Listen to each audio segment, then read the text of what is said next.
29 నుంచి తెలంగాణ అసెంబ్లీ కృష్ణా గోదావరి జలాలపై వాడి వేడిగా చర్చ.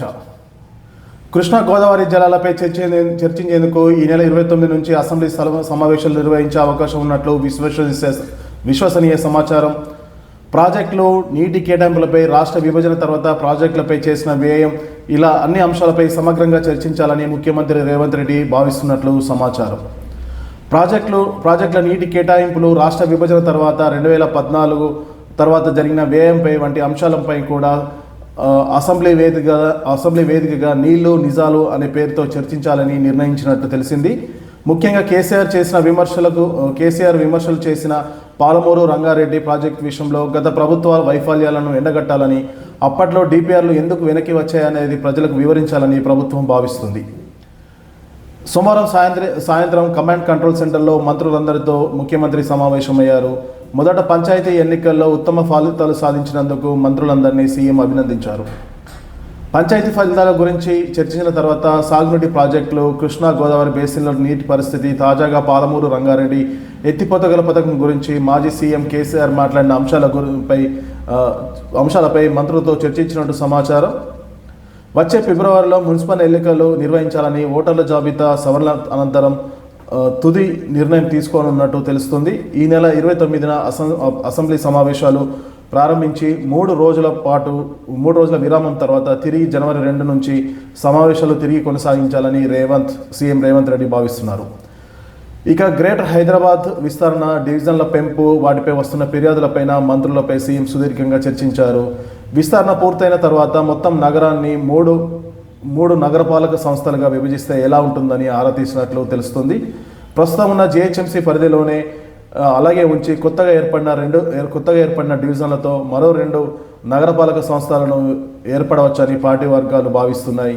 వీటిలో ఒకదానికి సైబరాబాద్ పేరు ఉండవచ్చని తెలుస్తుంది.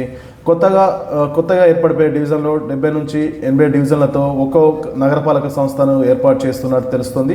ఆ తర్వాత క్రమంగా అది అభివృద్ధిని పట్టి 100కు పెంచే అవకాశం ఉన్నట్టు తెలుస్తుంది. నగర విస్తరణపై ఆర్డినెన్స్ జారీ చేయాలని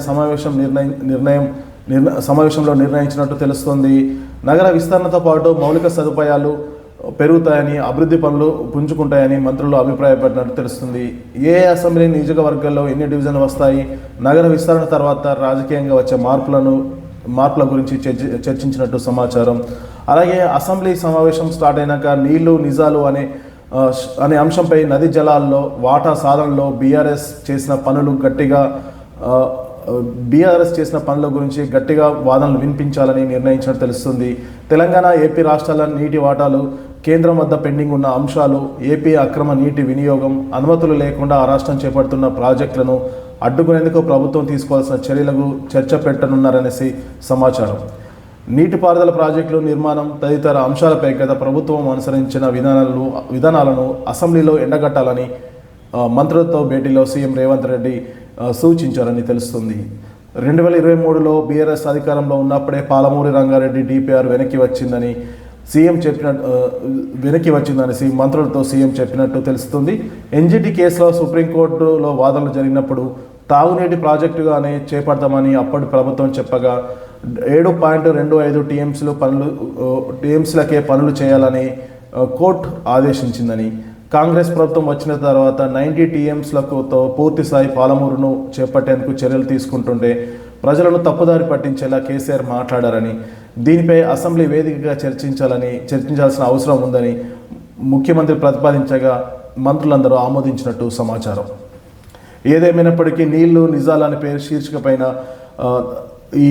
ఇప్పుడు శీతాకాల అసెంబ్లీ సమావేశాలు వాడివేడిగా జరగనున్నట్టు తెలుస్తోంది.